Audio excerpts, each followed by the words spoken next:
Hello అండి. XL classes day 2లోకి అయితే వచ్చేసాం. ఈరోజు నేను చెప్పే టాపిక్స్ అన్నీ ఇక్కడ డిస్ప్లేలో మీకు కనిపిస్తూనే ఉన్నాయి. సో ఒకసారి టాపిక్స్ చూసేద్దాం. Data entering and editing, insert and delete column, rows and cells, save, open and new options, cut, copy and paste, undo and redo, format copying, entering formula, change column width and row height అనమాట. So ఈరోజు మనం చెప్పుకునే topics ఇవి. So మీరు ఎక్కడ కూడా వీడియోని skip చేయకుండా చూడండి. ఎందుకంటే నేను ఈరోజు చెప్పే టాపిక్స్ అన్నీ అసలు నేను మొత్తం వీడియోలో కూడా చెప్పే టాపిక్స్ కానీ ఏమైనా పాయింట్స్ కానీ మిస్ అయిపోయారు అని అంటే ఇబ్బంది పడతారు. సో వీడియో ఫుల్గా చూడండి. మీకు చిన్న చిన్న నేను ఇక్కడ టాపిక్స్ చెప్పనివి కూడా కొన్ని వీడియోలో చెప్తాను. సో వీడియో అనేది ఎక్కడ స్కిప్ చేయొద్దు. అండ్ ఇప్పటి వరకు నా ఛానల్ని ఎవరైతే సబ్స్క్రైబ్ చేసుకోలేదో ప్లీజ్ సబ్స్క్రైబ్ చేసుకోండి. మీరు ఇచ్చే ఒక సబ్స్క్రైబ్, ఒక లైక్ అండ్ ఒక వ్యూవే నాకు బూస్ట్ని, ఎనర్జీని ఇస్తే ఫర్దర్ వీడియోస్ చేయడానికి. So let's get into the video. Previous వీడియోలో మనం ఏం నేర్చుకున్నాం? Introduction and basic, excel introduction and basic అనమాట. ఈ వీడియోలో నేను చెప్పిన ఆప్షన్స్ అన్నీ నేర్చుకుంటాం అనమాట. సో ఇక్కడ నేను ఎంటర్ చేస్తున్నాను serial number, name and amount, tax amount అంటే శాలరీ కింద తీసుకున్నాను అనమాట ఇవి. సో ఇక్కడ ఇవి ఎంటర్ చేయగానే మనం షీట్ 1లోకి వెళ్ళిపోదాం. అసలు ఏ ఆప్షన్ తీసుకుంటాను ఏంటనేది నేను ఇక్కడ వీడియోలో నేను చెప్తాను. షీట్ 1లోకి రాగానే నేను first data entering and editing తీసుకుంటున్నాను. సో డేటాని మనం ఎలా ఎంటర్ చేయాలి, దాన్ని ఎలా ఎడిట్ చేయాలి, ఇంకొన్ని దాంట్లో యాడ్ చేసి నేను మీకు వివరంగా చెప్తాను. సో వీడియోలో చూద్దాం. షీట్ 2కి వెళ్ళిపోదాం. ఇప్పుడు షీట్ 2లో సీరియల్ నెంబర్, అసలు సీరియల్ నెంబర్స్ అనేవి మనము మాన్యువల్గా టైప్ చేయకుండా ఎలా చేయాలో ఇక్కడ నేను చూపిస్తాను. 1, 2 ఎంటర్ చేశాను. ఇప్పుడు 1, 2 రెండు కలిపి డ్రాగ్ చేసి రైట్ సైడ్లో ప్లస్ కనిపిస్తుందా మీకు? ఆ ప్లస్ పట్టుకొని కిందికి లాగితే అదే కిందికి డ్రాగ్ చేస్తే మీకు ఆటోమేటిక్గా నెంబర్స్ వచ్చాయి. ఇది కాకుండా ఇంకో మెథడ్, ఫార్ములా 1 వేసి దాని కింద మళ్ళీ కింద సెల్లో వచ్చేసి ఈజ్ ఈక్వల్ టు పెట్టి పైన సెల్ సెలెక్ట్ చేసి ప్లస్ పెట్టి 1 ఎంటర్ చేసి ఎంటర్ కొట్టిన తర్వాత మళ్ళీ కిందికి డ్రాగ్ చేస్తే వచ్చేసి. లేదు ఇంకొక మెథడ్ అని అంటే మళ్ళీ 1 ఎంటర్ చేసిన తర్వాత కంట్రోల్ పట్టుకోవాలి. కీబోర్డ్లో కంట్రోల్ పట్టుకొని మళ్ళీ ఆ ప్లస్ అనేది పట్టుకొని కిందికి డ్రాగ్ చేస్తే ఆటోమేటిక్గా వచ్చేస్తాయి. సో ఇక్కడ మనం 3 నేర్చుకున్నాం అనమాట, గుర్తుపెట్టుకోండి. ఓకే, ఇక్కడ నేను నేమ్స్ ఎంటర్ చేస్తున్నాను అనమాట. సమ్ నేమ్స్, రాజేష్, మహేష్ అని, సురేష్ అని, అలా సమ్ నేమ్స్ అనేది ఇక్కడ ఎంటర్ చేస్తాను. అండ్ వాళ్ళ శాలరీలు కూడా నేను ఇక్కడ ఎంటర్ చేస్తాను. శాలరీలు, ట్యాక్స్ పర్సంటేజ్లు మొత్తం తీసుకుంటాను అనమాట. దీన్ని బట్టి నేను మీకు ఎలా క్యాలిక్యులేట్ చేయాలి, అసలు ఏం చేయాలనేది కూడా ఈ వీడియోలో నేను మీకు పూర్తిగా చెప్తాను. ఓకే, నెక్స్ట్ డేట్ అనేది అసలు మనం ఎలా చేయాలి, డేట్ ఒక ఫార్మాట్లో మనం ఎలా పెట్టుకోవాలో ఈ వీడియోలో మీకు చూపిస్తాను. ఇక్కడ నేను ఒక సమ్ డేట్ అనేది ఎంటర్ చేస్తున్నాను. సో ఫార్మాట్ ఇలా వచ్చింది. అసలు ఈ ఫార్మాట్ ఎలా వస్తుంది అని చూస్తే మౌస్ మీద రైట్ క్లిక్ ఇస్తే ఫార్మాట్ సెల్స్ అని ఉంటుంది. దాంట్లో కేటగిరీలో డేట్ అని ఉంటుందన్నమాట. ఆ డేట్లో టైప్స్ ఉంటాయి చూడండి, ఇక్కడ టైప్స్ ఉంటాయి. పైన శాంపుల్ అని కనపడుతుందా? ఇక్కడ మీరు దేని మీద క్లిక్ చేస్తారో అక్కడ శాంపుల్లో మీకు ఎలా వస్తుంది అనేది అక్కడ చూపిస్తుంది అనమాట. నేను ఇక్కడ డేతో సహా సెలెక్ట్ చేసుకున్నాను. సో ఇక్కడ డేతో సహా సెలెక్ట్ చేసుకున్నాను. నీట్గా వచ్చిన వెడ్నెస్డే 4 ఫిబ్రవరి 2026. అండ్ నెక్స్ట్ ఇంకొకటి ఎంటర్ చేస్తున్నాను. మళ్ళీ అదే ఫార్మాట్లో వచ్చింది. సేమ్ ఫార్మాట్ మనకు కావాలంటే అలాగే రైట్లో వచ్చే ప్లస్ పట్టుకొని కిందికి డ్రాగ్ చేస్తే వచ్చేస్తుంది. అలాగే నెక్స్ట్ ఇంకొకటి వచ్చేసి మంత్ కానీ ఇయర్ కానీ చూద్దాం. ఇప్పుడు మంత్ చూద్దాం. జనవరి అని కొట్టాను. మనకి నెక్స్ట్ డే కావాలి, మనం టైప్ చేసే పని లేదనమాట. ఇక్కడ రైట్ సైడ్లో వచ్చే ప్లస్ పట్టుకొని కిందికి డ్రాగ్ చేస్తే మళ్ళీ డిసెంబర్ వరకు వచ్చేసాయి. అలాగే వీక్, మండే చూద్దాం. మండే కూడా అలా పెట్టి పట్టుకొని డ్రాగ్ చేస్తే వచ్చేసాయి. అండ్ నెక్స్ట్ వచ్చేసి ఇయర్ చూద్దాం. ఇప్పుడు ఇయర్ 2026 ఇయర్ టైప్ చేస్తాను. అక్కడ టైప్ చేయగానే కిందికి పట్టుకొని లాగితే సేమ్ వస్తుంది. ఎందుకని మీకు చెప్పాను కదా, ఒక సింగిల్ నెంబర్ కనుక మనం కిందికి డ్రాగ్ చేస్తే సేమ్ నెంబరే వస్తుంది. ఒకవేళ మనకి డిఫరెంట్గా రావాలంటే ఇందాక మీకు చెప్పాను కదా, కంట్రోల్ పట్టుకోవాలని, కంట్రోల్ పట్టుకొని కిందికి డ్రాగ్ చేయండి, అప్పుడు మారాయా. సో ఇది ఈరోజు మనం నేర్చుకుంది డేట్ అనేది ఎలా మార్చాలి. మనం మంత్ కానీ ఇయర్ కానీ ఎలా వీక్ కానీ ఎలా అప్లై చేయాలని చూద్దాం. So data entering and editing అనేది కంప్లీట్ అయిపోయింది. దీనికి వేరే కలర్ అనేది మార్చుకుందాం, అయిపోయింది కాబట్టి. Next insert delete column rows and cells అనేది ఇప్పుడు చూద్దాం. షీట్ 2లోకి వెళ్ళిపోదాం. నెక్స్ట్ ఒక కాలమ్ని మనం ఇప్పుడు ఇన్సర్ట్ చేద్దాం, కొత్త కాలమ్ని. సో కొత్త కాలం మీద అంటే పాత దాని డేట్ మీద క్లిక్ చేసి ఇన్సర్ట్లోకి వెళ్తే ఇన్సర్ట్ షీట్ కాలమ్ అని ఉంది. సో వచ్చిందా? నెక్స్ట్ ఒక రోని క్లిక్ చేయాలంటే అలా ఒక లైన్ అయినా సెలెక్ట్ చేసుకోవచ్చు, లేదంటే ఒక్క సింగిల్ సెల్ మీద ఇప్పుడు 9 మీద పెట్టాను. ఇన్సర్ట్లోకి వెళ్ళి ఇక్కడ చూడండి ఎంటైర్ రో, అక్కడ ఎంటైర్ కాలమ్ అన్నా క్లిక్ చేయొచ్చు, ఎంటైర్ రో అయినా క్లిక్ చేస్తే వచ్చేసిందా? కొత్తది వచ్చేసింది. అండ్ ఒక్క సింగిల్ సెల్ చేయాలంటే సెల్ మీద క్లిక్ చేసుకొని ఇన్సర్ట్లోకి వెళ్ళి షిఫ్ట్ సెల్స్ డౌన్ వచ్చేసిందా కిందికి. అండ్ నెక్స్ట్ వచ్చేసి మళ్ళీ క్లిక్ చేసుకొని షిఫ్ట్ సెల్స్ రైట్, అంటే డౌన్ అంటే అది కిందికి జరిగిపోతుంది, కొత్త సెల్ పైన వస్తుంది. రైట్ అంటే అది పక్కకి వెళ్ళిపోతుంది, ఇంకో కొత్త సెల్ ఇక్కడికి వస్తుంది అనమాట. సో ఇప్పుడు మనము ఇది అనేది నేర్చుకున్నాము. Insert delete column rows and cells అనేది కంప్లీట్ అయిపోయింది. అండ్ నెక్స్ట్ వచ్చి అండు అండ్ రీడు అనేది ఇప్పుడు ఎలా చేయాలో చూద్దాం. ఇక్కడ నేను ఒక సెల్ అనేది యాక్టివేట్ చేశాను, ఆ సెల్లో సమ్ టైప్ చేశాను అనమాట. ఏదో సమ్ మ్యాటర్ టైప్ చేసి దీన్ని అండు ఎలా చేయాలి, అక్కడ పైన కనిపిస్తుంది కదా ఆ యారోని, అటున్న యారోని క్లిక్ చేస్తే అండు అవుతుంది, యువతల దాంట్లో క్లిక్ చేస్తే రీడు అవుతుంది అనమాట. సో దీనికి షార్ట్కట్ కీ వచ్చేసి Ctrl+Z అండ్ Ctrl+Y అనమాట. Ctrl+Z కొడితేనేమో అండు అవుతుంది, Ctrl+Y కొడితేనేమో రీడు అవుతుంది. సో నెక్స్ట్ ఫార్మాట్ కాపింగ్, ఇది ఇక్కడే చూపించేస్తాను. ఫార్మాట్ అంటే ఒక్క లెటరింగ్ కాకుండా, అంటే మనం ఏదైతే ఎంటర్ చేస్తామో లెటర్స్ కాకుండా దాని వెనక ఉండే ఫార్మాట్ అనేది మనం ఎలా కాపీ చేసుకోవాలో చూపిస్తాను చూడండి. ఫార్మాట్ కాపింగ్ మీద రైట్ క్లిక్ ఇచ్చాను, అక్కడ మీకు ఫార్మాట్ అనేది కనిపిస్తుందా?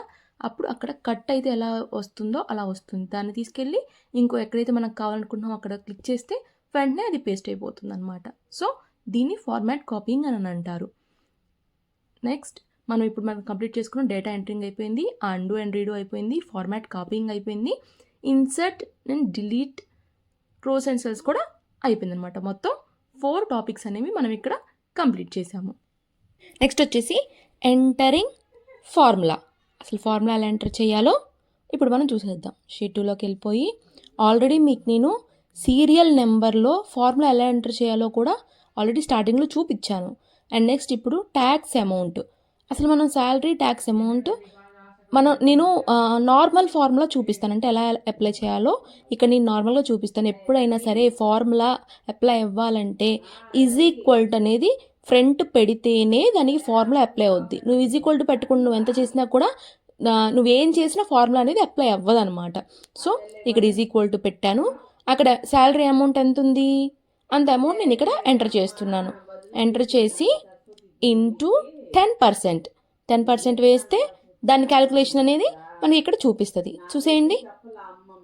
నెక్స్ట్ వచ్చేసి కిందవి చూద్దాం. ఇప్పుడు నేను డ్రాగ్ చేసి చూపిస్తాను మీకు. వచ్చిందా? సేమ్ వచ్చింది. పోనీ మనకి ఇక్కడ ఫార్ములా అప్లై అవ్వాలంటే సేమ్ = పెట్టి అక్కడ ఆ సెల్ని సెలెక్ట్ చేసుకొని శాలరీ సెల్ సెలెక్ట్ చేసుకొని ఇంటూ పెట్టేసి ట్యాక్స్ సెల్ని సెలెక్ట్ చేసుకోవాలి. ఎంటర్ కొట్టి ఇప్పుడు డ్రాగ్ చేస్తే మనకి మొత్తానికి అప్లై అవుతుంది మొత్తానికి. సో అక్కడ అసలు మనకి ఇంటూ ఎలా వస్తుంది? షిఫ్ట్ పట్టుకొని 8 నొక్కితే స్టార్ ఉంటుంది కదా, అది ఇంటూ. ఇప్పుడు నేను వేరే ఫార్ములా చూపిస్తాను, అంటే సమ్ ఎలా చేయాలో చూపిస్తాను. = పెట్టి సమ్ అని టైప్ చేసి ఓపెన్ బ్రాకెట్ పెట్టి అది మొత్తం సెలెక్ట్ చేసుకుని బ్రాకెట్ని క్లోజ్ చేసి ఎంటర్ కొడితే వచ్చిందా? లేదు, ఇంకొక మెథడ్ ఏంటంటే పైన ఉన్న వాటిని అన్నిటిని సెలెక్ట్ చేసుకొని కిందికి డ్రాగ్ చేసి అక్కడ మీకు సమ్ అని కనిపిస్తుంది, ఆటో సమ్ మీద క్లిక్ చేస్తే వచ్చిందా? సో ఇది 2 మెథడ్స్ అనమాట ప్లస్ చేయడానికి. మీకు అక్కడ ఫార్ములా ఏం అప్లై అయిందో ఫార్ములా బార్లో మీకు కనిపిస్తూనే ఉంటుంది. ఓకే, నెక్స్ట్ ఇప్పుడు ఇంకొకటి చూద్దాం. మనము యాడ్ చేసి చూద్దాం. ఇప్పుడు ఇంటూ చేసాము, సేమ్ అలాగనే మళ్ళీ ఎడిషన్ చేద్దాము. ఎడిషన్ అంటే ఫార్ములా అప్లై చేసి చూద్దాము. సో = పెట్టి మళ్ళీ సేమ్ శాలరీ అమౌంట్ సెలెక్ట్ చేసుకొని ప్లస్ పెట్టి ఇక్కడ నేను ట్యాక్స్ అమౌంట్ సెలెక్ట్ చేసుకున్నాను. ఎంటర్ కొట్టగానే మనకి వచ్చేసింది ఆన్సర్. మళ్ళీ సేమ్ కిందకి డ్రాగ్ చేస్తే ఆన్సర్ వచ్చేస్తుంది. సో ఫార్ములా మొత్తం టేబుల్స్కి అప్లై అయిపోయినట్టు అర్థం అన్నమాట. ఇంతవరకు మనము ఎంటరింగ్ ఫార్ములా అనేది కంప్లీట్ చేసుకున్నాము. సో నెక్స్ట్ టాపిక్లో కట్ కాపీ పేస్ట్ అనేది మనం చూసేద్దాం. కట్ కాపీ పేస్ట్ ఎలా చేయాలో చూస్తాను. కట్ కాపీ పేస్ట్ చేయాలంటే మనం ఏం చేయాలి, ఫస్ట్ డేటా సెలెక్షన్ అనేది చేయాలి. డేటా సెలెక్షన్ అంటే ఇలా మనం ఏదైతే కావాలనుకుంటున్నామో దాన్ని పట్టుకొని డ్రాగ్ చేస్తే దాన్ని డేటా సెలెక్షన్ అంటారనమాట. సో దీన్ని మనం న్యూ పేజ్లో ఇన్సర్ట్ చేయాలి. న్యూ పేజ్లో ఇన్సర్ట్ చేయాలంటే మీకు ఆల్రెడీ చెప్పాను కదా, కింద మనకి ఎక్స్ట్రా పేజెస్ కావాలంటే షీట్ 2, షీట్ 3 అని వస్తాయి. లేదు ఇంకొక బుక్ అంటే వేరేది ఇన్సర్ట్ చేయాలనుకుంటే Ctrl+N కొడితే న్యూ పేజ్ అనేది ఓపెన్ అవుద్ది. సో ఇక్కడ కాపీ Ctrl+C కొట్టి కాపీ చేసి అక్కడ నేను ఓపెన్ చేసిన దాంట్లో Ctrl+V కొడితే పేస్ట్ అయిపోద్ది. షార్ట్కట్ కీస్ మనం ఇక్కడ పేస్ట్ చేసేసాం అనమాట న్యూ పేజ్లో. లేదు మనకి ఇలా కాదు, అక్కడే మనం వేరేలా చేసుకోవాలి అనుకుంటే సేమ్ పేజ్కి వెళ్ళిపోయి Ctrl+C కొట్టి నెక్స్ట్ పేజ్ని సెలెక్ట్ చేసుకొని Ctrl+V పేస్ట్ చేసాము. ఇలా కాకుండా మనకు ఆప్షన్ కావాలంటే మౌస్ మీద రైట్ క్లిక్ ఇస్తే మనకి ఆప్షన్స్ అనేది చూపిస్తుంది అనమాట. Cut, copy, paste. So cut చేసి దాన్ని కాపీ చేసుకొని ఫర్దర్ చేసుకోవచ్చు. అర్థమైందనే అనుకుంటున్నాను. ఈ టాపిక్ అనేది ఇంతటితో కంప్లీట్ అయిపోయింది అనమాట. కట్, కాపీ, పేస్ట్ అయిపోయింది. Next change column width and row height అనేది చూద్దాం. ఇప్పుడు మనకి ఇక్కడ ఉన్న డేటాలో మనము విడ్త్ ఎలా చేంజ్ చేయాలి, హైట్ ఎలా చేంజ్ చేయాలనేది చూద్దాము. విడ్త్ పెంచాలంటే నార్మల్గా ఇక్కడ యారోస్ కనబడుతున్నాయా, దాన్ని పట్టుకొని లైన్స్ని జరపొచ్చు అనమాట. లేదు అసలు మనం ఇలా కాదు, మాన్యువల్గా ఎంటర్ చేసి చేద్దాము అని అంటే కొంత కొలత పెట్టుకొని చేద్దామంటే ఇప్పుడు మనం ఇంతవరకు సెలెక్ట్ చేసుకున్నాను. సెలెక్ట్ చేసుకొని అక్కడ మీకు ఆప్షన్స్లో ఫార్మాట్ కనిపిస్తుంది. ఇన్సర్ట్ డిలీట్ ఫార్మాట్ క్లిక్ చేసుకొని కాలమ్ విడ్త్, నేను ఇప్పుడు కాలమ్కి విడ్త్ చేంజ్ చేసుకోవాలనుకుంటున్నాను. కాలమ్ విడ్త్ మనకి ఎంత చేంజ్ చేయాలి, ఇది అసలు ఎంత ఉంటుందో మనకు తెలియదు కాబట్టి అక్కడ క్లిక్ చేసి డిఫాల్ట్ విడ్త్, అసలు ఎంత ఉంది, అసలు ఎంత ఉంటుంది అనేది క్లిక్ చేస్తే మనకు అక్కడ ఎంత ఉంటుందనేది చూపిస్తుంది. ఎంత ఉంది, 8.09. సో నేను ఇక్కడ 10 పెట్టాలనుకుంటున్నా. అసలు కాలం డిఫాల్ట్ అనేది అది కాబట్టి నేను 10 పెట్టాలనుకుంటున్నా.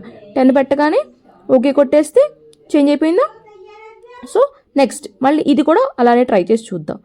సేమ్ అలా సెలెక్ట్ చేసుకొని ఫార్మాట్లోకి వెళ్ళి కాలం విడ్త్లోకి వెళ్ళి 11 అని పెట్టేసి ఓకే కొట్టేద్దాం. చేంజ్ అయిందా. సో లేదు మనకి ఇలా కాదు, ఆటో ఫిట్ రో అండ్ హైట్ అంటే ఇప్పుడు మనం ఎంటర్ చేసే దాన్ని బట్టి ఆటో ఫిట్ రో కానీ హైట్ కానీ ఆటోగా దానంతరదే తీసేసుకుంటుంది. ఇప్పుడు ఇక్కడ సెలెక్ట్ చేసుకున్నాను ఫార్మాట్ మీద ఆటో ఫిట్ కాలం విడ్త్, చూసారా ఫిట్ అయిపోయింది. అంటే ఎంతెంత స్పేస్ ఉందో దాని వరకు కరెక్ట్గా వచ్చేస్తుంది అనమాట. సో ఇలా మనము ఒక రోకి కానీ ఒక కాలంకి కానీ మనము విడ్త్ కానీ హైట్ కానీ సెట్ చేసేసుకోవచ్చు. సో నేను ఇప్పుడు కాలంకి ఎలా చూపించానో రోకి కూడా సేమ్ అంతే అనమాట. రోకి కానీ కాలంకి కానీ విడ్త్ కానీ హైట్ కానీ సెట్ చేసుకున్నాము. సో ఈ టాపిక్ కూడా అయిపోయింది. నెక్స్ట్ వచ్చేసి save, open and new options అనమాట. అసలు సేవ్ ఎలా చెయ్యాలి, నార్మల్గా మనము ఏ టాపిక్ అయినా సేవ్ చెయ్యాలి అని అంటే అసలు టాపిక్ సేవ్ చేసే ముందు ఖచ్చితంగా మనం వర్క్ చేస్తున్నామంటే Ctrl+S అనేది కంపల్సరీ కొట్టాలి. ఇక్కడ నేను ఇంతవరకు Ctrl+S కొట్టలేదు కాబట్టి అది సేవ్ యాజ్లోకి వెళ్ళిపోయింది. ఫస్ట్ ఎలా సేవ్ యాజ్ అంటే అసలు ఎలా చేసుకోవాలి అని అర్థం. సేవ్ యాజ్ నొక్కగానే మనకి ఫైల్ అనేది ఎక్కడ సేవ్ చేసుకోవాలో ఇందులో చూపిస్తుంది అనమాట. సో Ctrl+S కొడితే నాకు ఫస్ట్ టైం సేవ్ చేసేటప్పుడు Ctrl+S కొడితే సేవ్ యాజ్లోకి వెళ్ళిపోతుంది. సేవ్ యాజ్లోకి వెళ్ళిపోయిన తర్వాత డెస్క్టాప్ మీద క్లిక్ చేసి నేను ఇది డెస్క్టాప్ మీద సేవ్ చేసుకుంటాను. మీకు వేరే ఫోల్డర్ కావాలనుకుంటే మీరు ఎక్కడైనా సేవ్ చేసుకోవచ్చు. సో నేను ఇక్కడ న్యూ సాఫ్ట్వేర్ అని క్లిక్ చేసి సేవ్ చేస్తున్నాను. సేవ్ కొట్టేశాను. సో ఇది సేవ్ అయిపోయింది.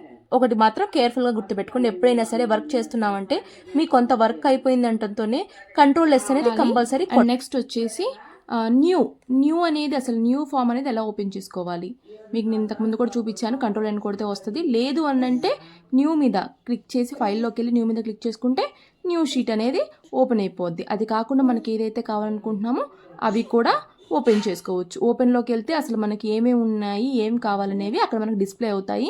దాన్ని కూడా మనం ఓపెన్ చేసుకోవచ్చు అనమాట. Save as, save, new, open అనేవి మనకి ఇక్కడ కనపడిపోతున్నాయి. ఈ ఆప్షన్స్ కూడా కంప్లీట్ చేసుకున్నాం అనమాట. సో ఈరోజు టాపిక్ వచ్చేసి save, open and new options కూడా కంప్లీట్ అయిపోయాయి. ఈరోజు మొత్తం కూడా క్లాస్ అనేది పూర్తి చేసామన్నమాట. అందరికీ అర్థమైందని అనుకుంటున్నాను. వీడియో ఎక్కడ స్కిప్ చేయకుండా పూర్తిగా చూసినందుకు చాలా చాలా థ్యాంక్స్. అండ్ నెక్స్ట్ వచ్చేసి ఫర్దర్ టాపిక్స్ కోసం నా ఛానల్ని ఫాలో అవుతూ ఉండండి. సబ్స్క్రైబ్ చేయని వాళ్ళు ఇంకెవరైనా ఉంటే ఖచ్చితంగా సబ్స్క్రైబ్ చేయండి. అండ్ మీరు ఇచ్చే ఒక్క లైక్ అనేది నాకు నెక్స్ట్ వీడియోకి చాలా హెల్ప్ఫుల్ అవుతుంది. So please stay tune for next video. Thank you. Bye.